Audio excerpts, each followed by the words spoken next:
Hello and welcome to this Friday edition of the World Report with me, Arjun Samar Mahendran. Let's take a look at what's making headlines around the world. A federal judge has blocked US President Donald Trump's executive order aimed at ending birthright citizenship for children born to foreign nationals in the US. During a hearing in Seattle, district judge issued a temporary restraining order halting the president's plan. The statue of British naval officer James Cook in Sydney's Randwick suburb was vandalized. The statue's hand and nose were severed and it was covered in red paint, in fact. New South Wales police are investigating the incident and have collected evidence from the site. Now, the statue, recently restored after a similar vandalism last year, has once again become a focal point. This has just come days before Australia Day. It's a controversial holiday marking British settlement on the 26th of January. The US Senate narrowly voted to advance the nomination of Pete Hegseth, a former Fox News host and military veteran, to be President Donald Trump's Secretary of Defense, clearing the way for a vote on his confirmation later this week. The tally was 51-49 in the 100-member Senate on a procedural measure, in fact, to end debate, as all but two of Trump's fellow Republicans voted in favor of moving ahead on the nomination despite new allegations about his personal conduct. A final vote on his nomination is expected late Friday. Israel's deadly raid in Jenin has entered its third day, with its forcing issuing a forced evacuation threat to residents of the refugee camp in the city. Hundreds of Palestinians in Jenin refugee camp started leaving their homes. Israeli security forces, backed by helicopters, raided the volatile West Bank city of Jenin on Tuesday, killing at least 9 Palestinians in what Prime Minister Benjamin Netanyahu called a large-scale and significant military operation. The huge fire burning north of Los Angeles has grown to over 10,000 acres amid strong winds and dry conditions. Firefighters are battling a fast-moving blaze in Southern California that has swelled over the past day, with authorities warning that it's, quote-unquote, the period of greatest concern. Tens of thousands have evacuated already. The fire is only 14% contained.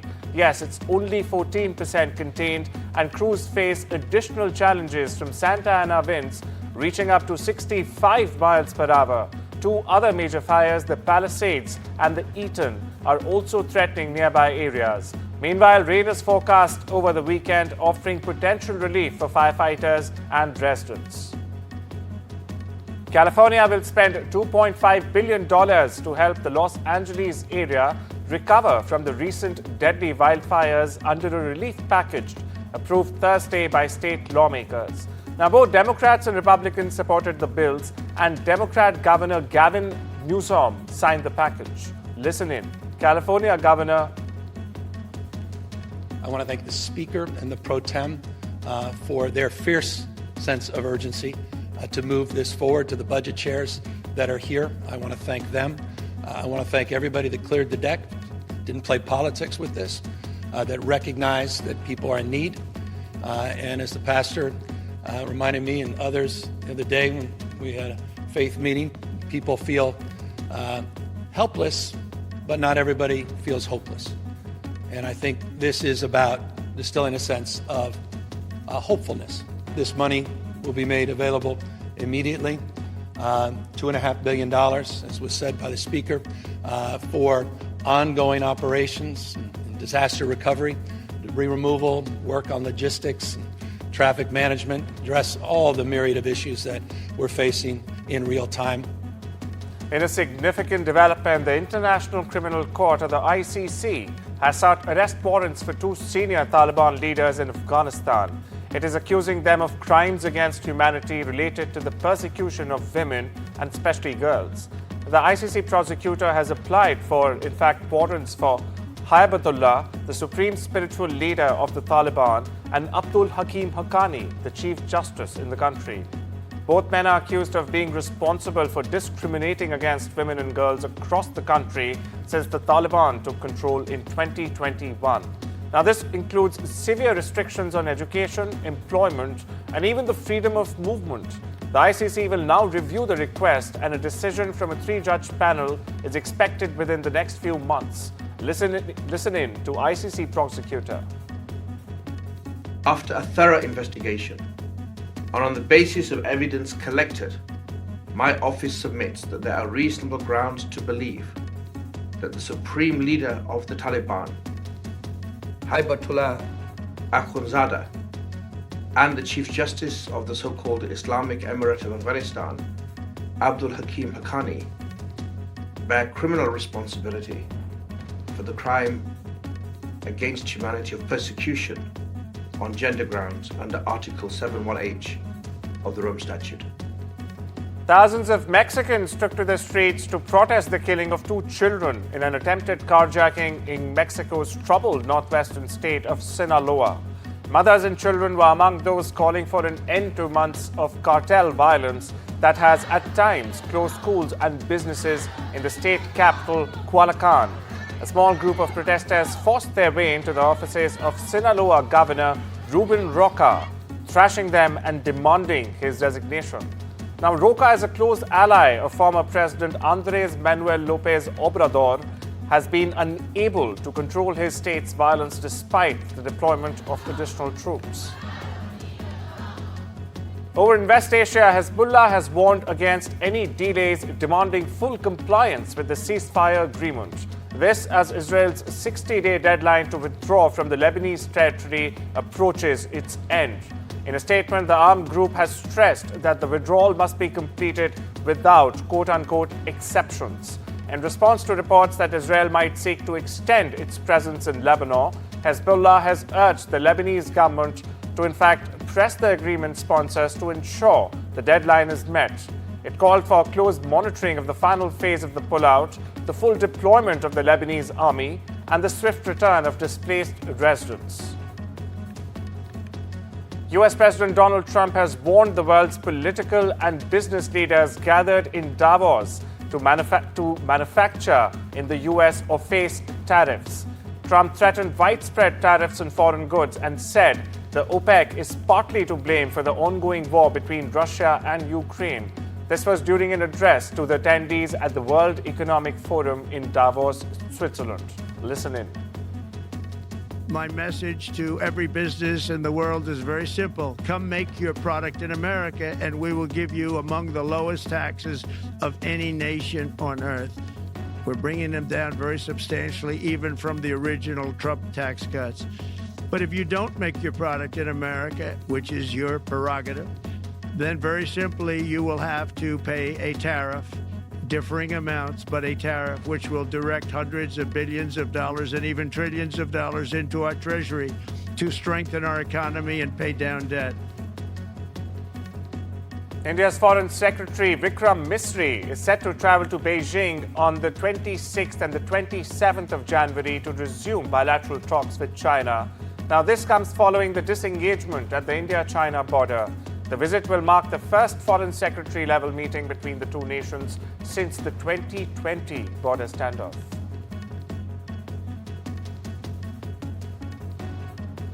Indonesian President Prabowo Subianto arrived in the national capital, New Delhi, on his first state visit to India. The Ministry of External Affairs said that the visit will further strengthen the India-Indonesia Comprehensive Strategic Partnership. Pakistan's former Prime Minister Imran Khan has called off reconciliatory talks with the government on Thursday. This comes a week after a court handed him a 14-year jail term on graft charges, his party's chairman has said. The graft case is the largest that Khan faces in terms of financial impropriety.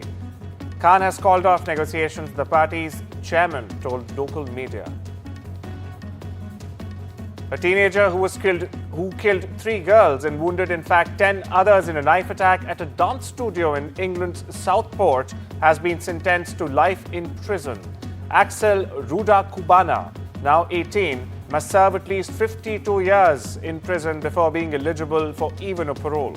The July 29th attack shocked the nation. Judge Julian Goose, meanwhile, called the attack, quote-unquote, profoundly damaging to the victims, their families, and the larger community. Alex Rudakubana has pledged guilty to multiple charges. Now, these include murder and attempted murder.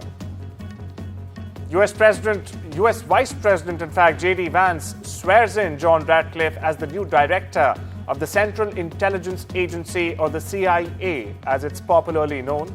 The Senate confirmed Ratcliffe with 74 to 25 votes, giving President Donald Trump the second member of his new cabinet, or the Trump.2 cabinet.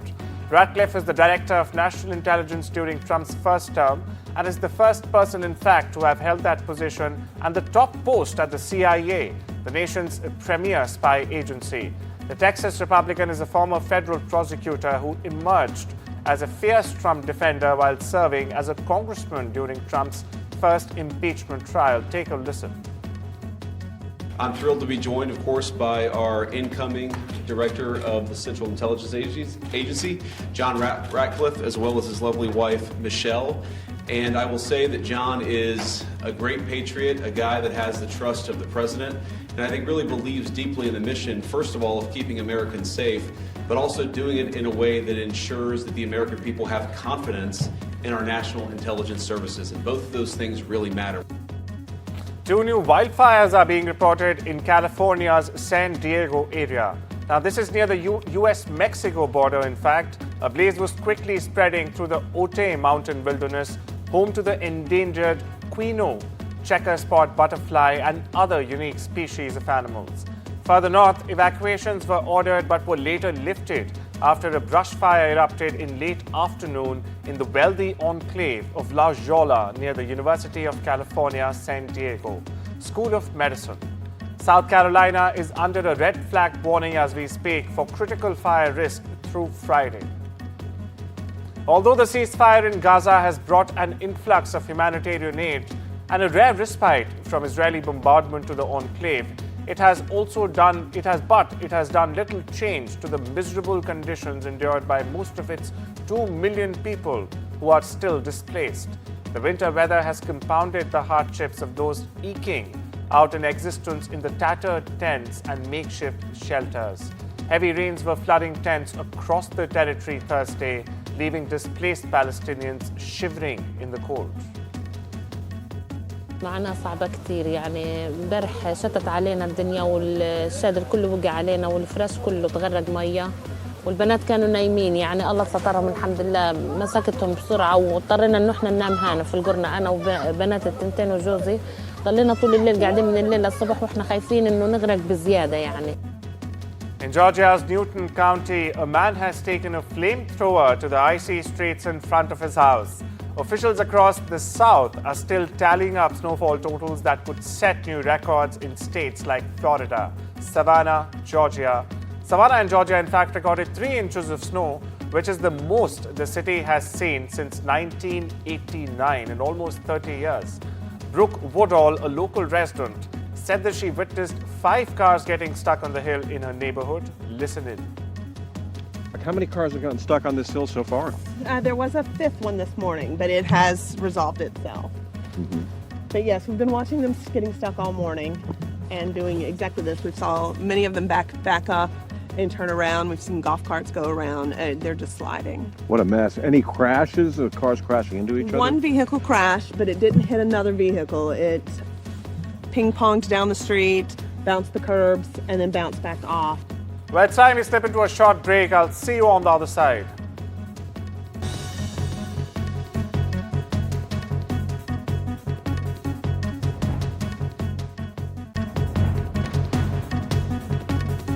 Welcome back. You're watching The World Report on NDTV.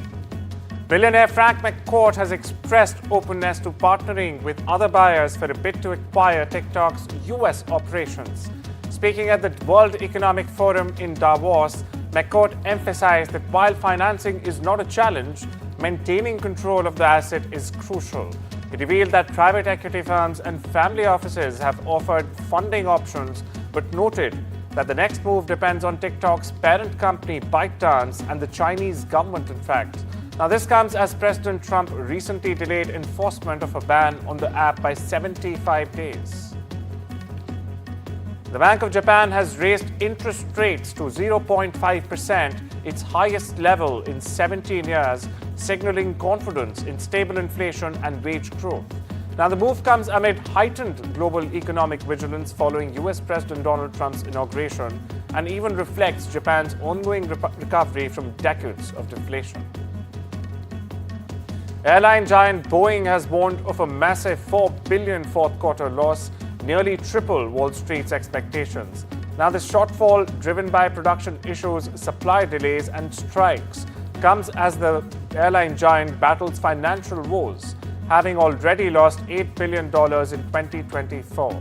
Shares fell 3.5% in after-hours trading, with projected revenue also below estimates. Full results are, however, expected next week. Meta's AI chatbot is under scrutiny for incorrectly identifying the US president. Despite Donald Trump's inauguration this week, the chatbot continued to name Joe Biden as the US president. Now, Meta initiated emergency troubleshooting to resolve the issue, which reflects on broader challenges in AI reliability and even accuracy. Tesla has launched a new, higher-priced version of the Model Y in the US, Canada, and Europe. Starting at $59,990, the new variant features enhanced interiors, a 320-mile range, and built-in self-driving tech software as well. Deliveries begin in March this year as Tesla aims to maintain its edge in the competitive EV market. Meanwhile, electric vehicle maker Rivian plans to launch hands-free driving systems in 2025, that's this year, and eyes-off systems by 26. CEO RJ Scarnage says these features will offer drivers more freedom, allowing them to focus on other activities while driving. Rivian's Gen 2 vehicles currently feature partial driver assistance, but the company is intensifying efforts to compete in the autonomous vehicle market as well. Jeff Beck's guitars have been auctioned for nearly $11 million in the UK. More than 130 items for the collection of the former Yardbirds and Jeff Beck Group guitarists were sold. This includes 90 guitars. Beck's 1954 Oxblood Gibson Les Paul fetched the most, going for over $1.3 million. It was estimated to sell for half of that amount, but a 4-minute bidding war saw the price skyrocket. Twice inducted, in fact, in the Rock and Roll Hall of Fame with the Yardbirds, and as a solo artist, Beck played with everyone from Rod Stewart to David Bowie, Stevie Wonder, and even the iconic singer Tina Turner. It's difficult to put a guitar back out on the market that you have played your whole career with. This is a family decision now to dispose of this after his passing and to put these instruments back out into the world again. You know, there's a wonderful saying by Mark Knopfler, is that there is a song in every single guitar. And I think here's an opportunity for these instruments to go back out in the world again and to make new music and to make new songs. Well, that's all we have for you today. Take care and have a wonderful weekend.